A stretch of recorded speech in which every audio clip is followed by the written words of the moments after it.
स्वप्निल पाटिल जी, वृंदावन से। श्री हरिवंश। महाराज जी, आपके चरणों में कोटि कोटि प्रणाम। महाराज जी, आज इस शरीर का जन्मदिन है, इसे भागवतिक पद्धति से कैसे मनाऊं? नाम कीर्तन, घंटा 2 घंटा नाम कीर्तन करो और 2-4 संतों को भोजन पवा दो। हमसे पूछा है तो वृंदावन है, बहुत संत भगवान रहते हैं, प्रार्थना करो, 2-4 संतों को भोजन पवा दो, नाम कीर्तन करो, वृंदावन की परिक्रमा करो, ठाकुर को भोग लगा दो, बहुत बढ़िया जन्म उत्सव हो गया। नहीं और बड़ा करना हो तो 24 घंटे का नाम कीर्तन कर लो, 100-200 महात्मा पवा दो, ठाकुर जी का भोग लगाओ, वृंदावन की परिक्रमा करो, इससे बड़ा उत्सव क्या होगा। ठाकुर जी की, राधा वल्लभ लाल की खिचड़ी सेवा और छवि सेवा मिली है। हाँ हाँ, बहुत बहुत सुंदर, बढ़िया।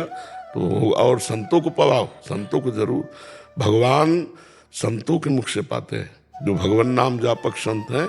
अगर एक तरफ भगवान को भोग लगाओ, एक तरफ संत को, तो एक दिन खीर की यज्ञाहुति होती थी, राजा किसी अनुष्ठान को पूर्ण करने के लिए ऐसा, तो 2-3 भजनानंदी ब्राह्मण यज्ञ करते थे। एक दिन उनके मन में आया कि इतनी मेवा मिष्ठान की खीर जो है अग्नि भगवान को आहुति करते, एक दिन हम भी पाके देखे, तो पर्दा लगा दिया, बस केवल ऐसे बोलते स्वाहा, और आवाज पूरी गई कि पहरेदार को समझ में आवे, और इसके बाद सब तीनों मिलकर खीर पाए।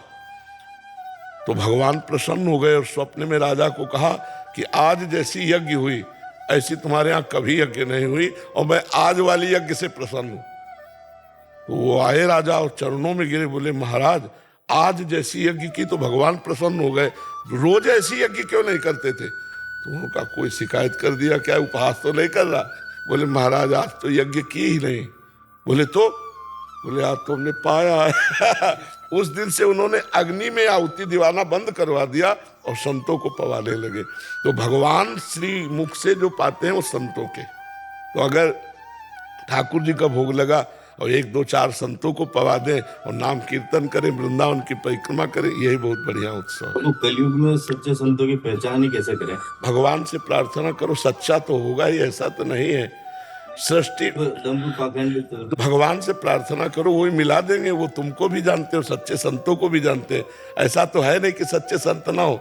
तो हम सच्चे संतों के जानने के लिए अनंत भगवान से प्रार्थना करें।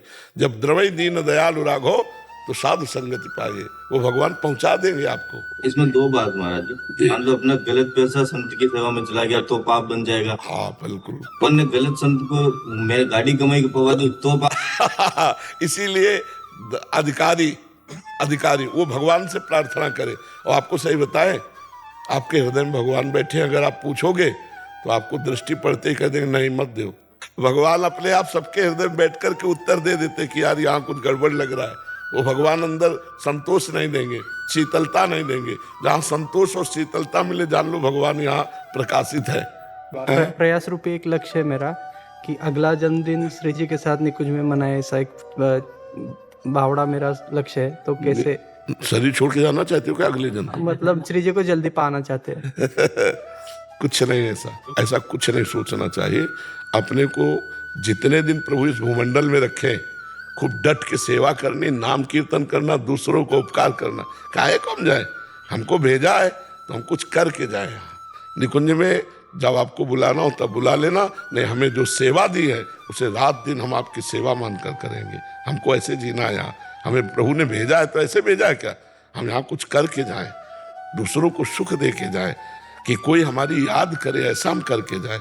हमको निकुंज जाने की जल्दी नहीं है, हमको जल्दी है कि शरीर छूटने के पहले हम ऐसा कुछ करें जिससे हम हजारों का मंगल, हजारों का कल्याण, हजारों की याददाश्त बने। तब तो हमारा आना सफल हुआ। सुअर कुत्ता की तरह जन्म हुआ, मर गए, इससे मतलब क्या रहा।